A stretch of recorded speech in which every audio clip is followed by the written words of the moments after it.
Something just killed my dog. Something killed your dog? My dog went flying through the air over the tree, and I don't know how it did it. Okay.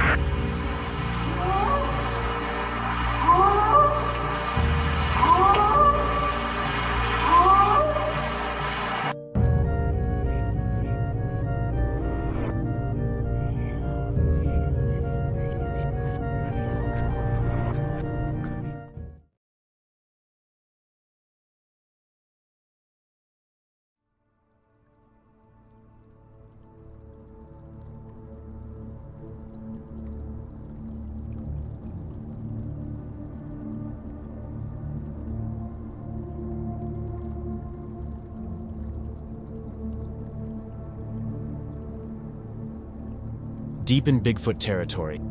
Episode 37, The Beast of Seven Chutes. This is a Squatch Mafia documentary.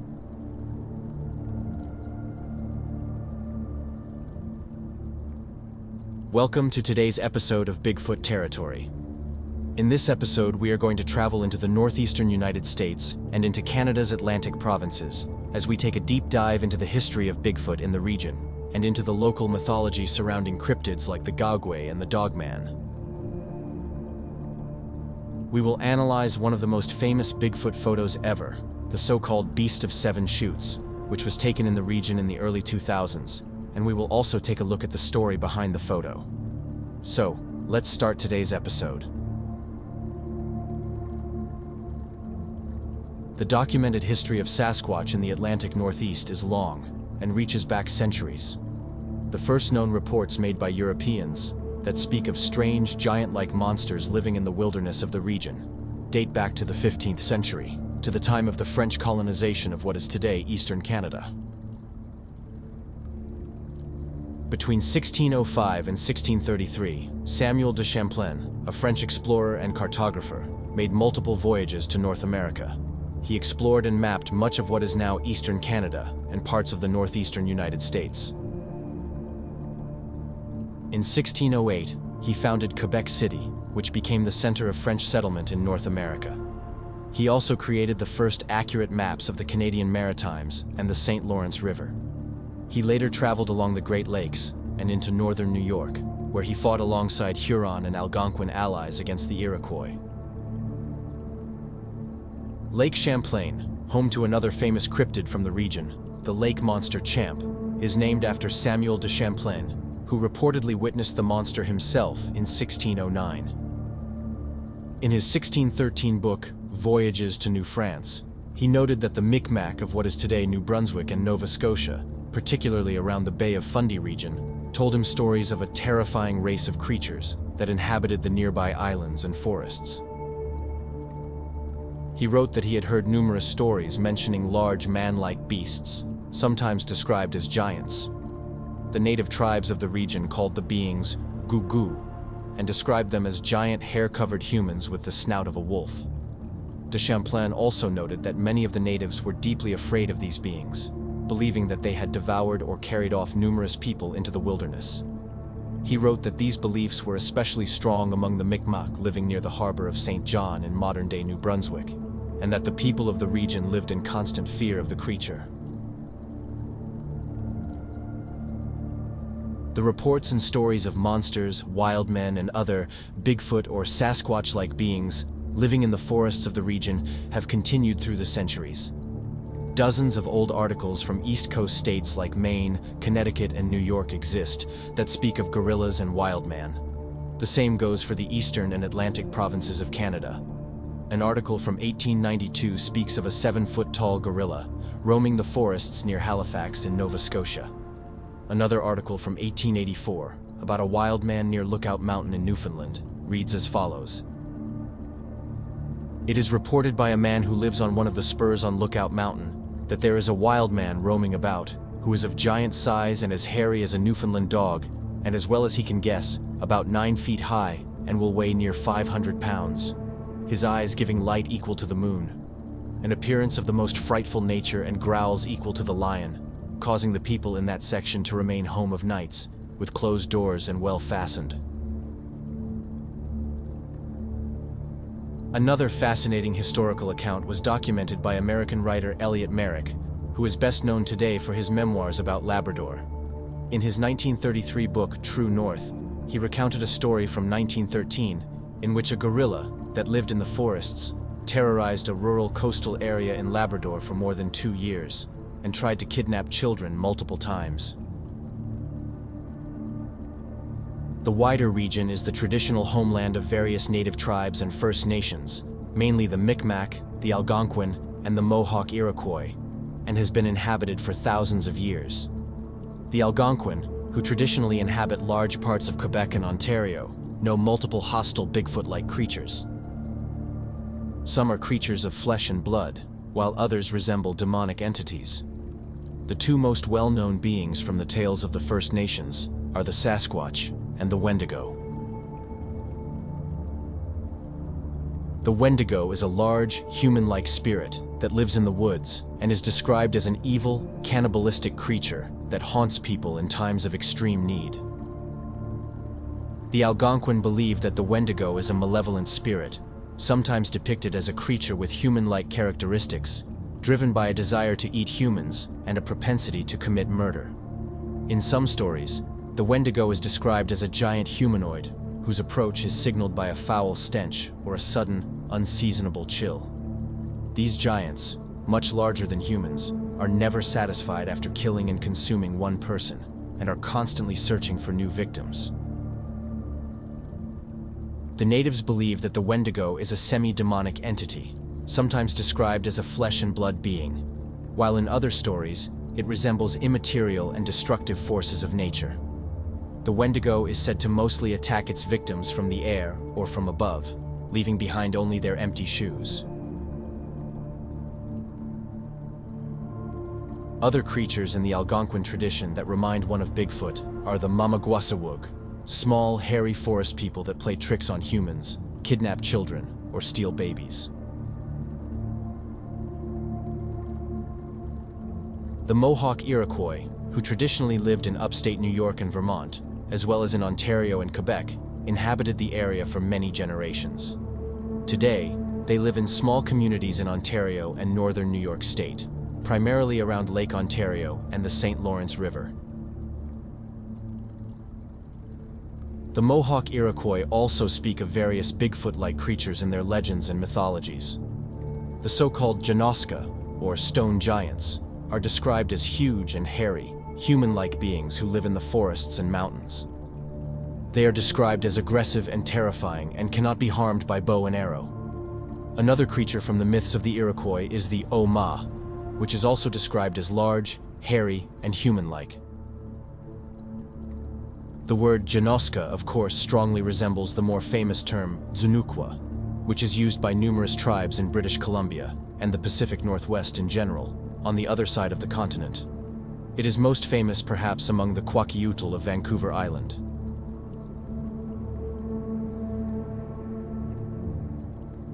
The Micmac are native to the northeastern woodlands, with a traditional territory that includes Canada's maritime Atlantic provinces, primarily Nova Scotia, New Brunswick, Prince Edward Island, and Newfoundland, as well as the northeastern regions of Maine. As mentioned earlier, it has been documented for many hundreds of years that the Mi'kmaq tell stories of an aggressive and dangerous bipedal cryptid that inhabits the forests and coastal regions of their homelands.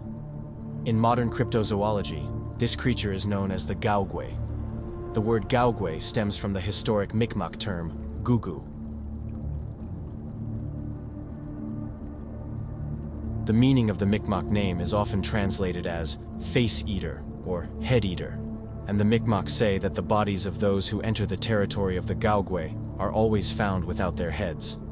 In native mythology, the Gaugwe is often described as having the face of a bear and the snout of a wolf. The Mi'kmaq say that the Gaugwes are of giant size and usually move on their knuckles, although they occasionally walk bipedally. Gaugwes are described as carnivorous and highly aggressive, as well as extremely territorial. They are said to inhabit dense and remote boreal forests, mainly in Quebec and Labrador, although their range allegedly also includes Newfoundland, Nova Scotia, and Ontario. They are greatly feared by the Mi'kmaq and neighboring tribes, and are believed to be very dangerous and hostile toward humans. In modern cryptozoology, they are mostly depicted with a baboon-like snout. The large humanoid ape is often characterized as a more violent and carnivorous variation of the Sasquatch, and is said to inhabit regions in the eastern United States, reaching as far south as the Appalachian Mountains. The so-called Beast of Seven Chutes is said to be one of the few alleged photographs of a Gugwe. The Beast of Seven Chutes is named after Parc des Sept Chutes in Quebec, often referred to as the Park of Seven Chutes by English speakers. The park, named after the 7 waterfalls which can be found in it, is located near St. George in Quebec. It covers approximately 80 hectares of remote forests, rivers, and mountains. The photo of the so-called Beast of Seven Chutes appeared on the internet for the first time in the summer of 2005. The photo was shot on June 1st of 2005 by a Franco-Canadian truck driver from Quebec who wants to stay anonymous.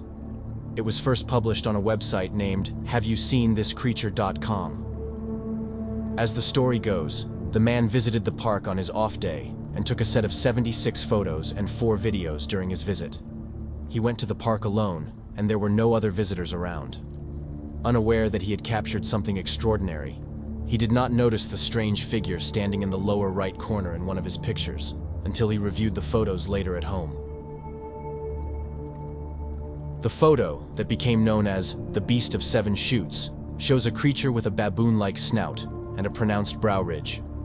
The creature appears to be holding something in its left hand and is staring directly at the photographer, who does not notice it. From studying the apparent bone structure, musculature, posture, and hair growth patterns, it is a reasonable hypothesis that the creature has characteristics most in common with the primate branch that includes macaques and baboons. Since the environment is the colder mid-northern regions, an analogous primate could be the macaques or snow monkeys of Japan, which have a seasonal growth of hair that allows them to survive temperature extremes. Related primates like baboons also have a snout, enormous canine teeth, and a head that can appear very dog or wolf-like. The creature appears to be holding something with its left arm, and many have speculated about what the white, merely unidentifiable object might be. The most common view is that the white object is a dead dog or another dead animal, maybe a rabbit, that was hunted and killed by the cryptid creature. There are, of course, many widespread and well-documented reports of Bigfoot or Sasquatch-like beings killing dogs. Also, the optic interpretation of the white object as a dead dog seems acceptable. In some versions of the story on the Beast of Seven Chutes, reports of missing dogs from the nearby area are also mentioned, but these are, of course, impossible to verify. Another interesting aspect of the picture is the fur color of the cryptid. The top of the head of the creature seems to have a reddish or brown color, while the side of the head and the neck appear to be silvery. This coloration indeed strongly resembles that of certain large silverback gorillas.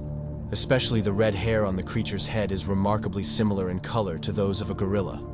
Also, silver fur color can be found in various baboon species.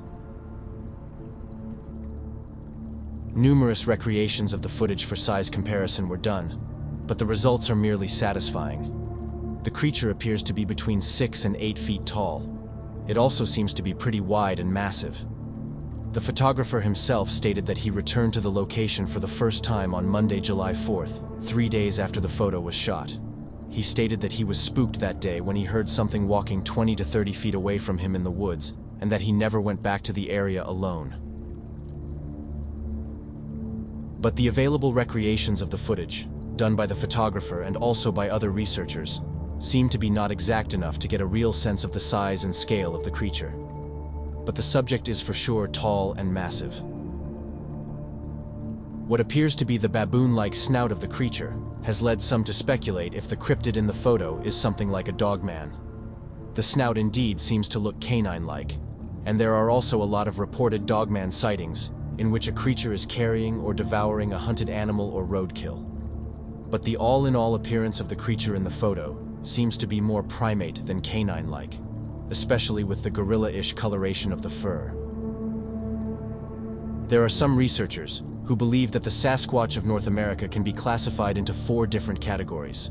The flat-faced patty-like ones, the more chimp-like beings, those with a snout or a muzzle, and the relic hominids. The beast of 7 Chutes would of course fit very well in the 3rd category of specimens with a snout or a muzzle.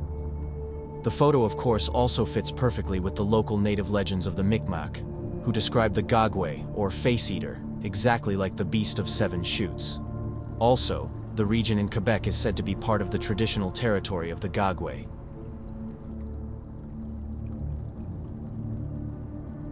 Some skeptics still argue that the photo of the beast of 7 Chutes just shows a tree trunk or a bear, or is maybe just an extraordinary case of pareidolia. But after a closer examination of the photo, this seems to be very unlikely.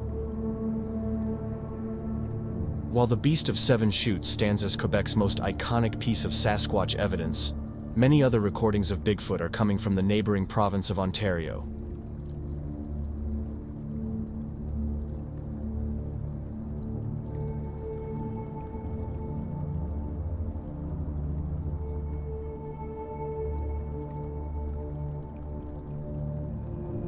This video was recorded in 2022 at a lake in northern Ontario, and most likely shows a real and living Sasquatch, not a man in a costume.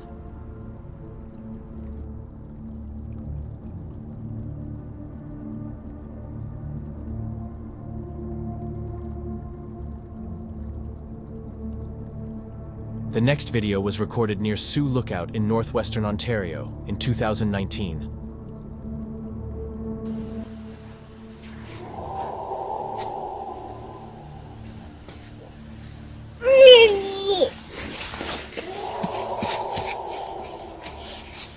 Oh my God.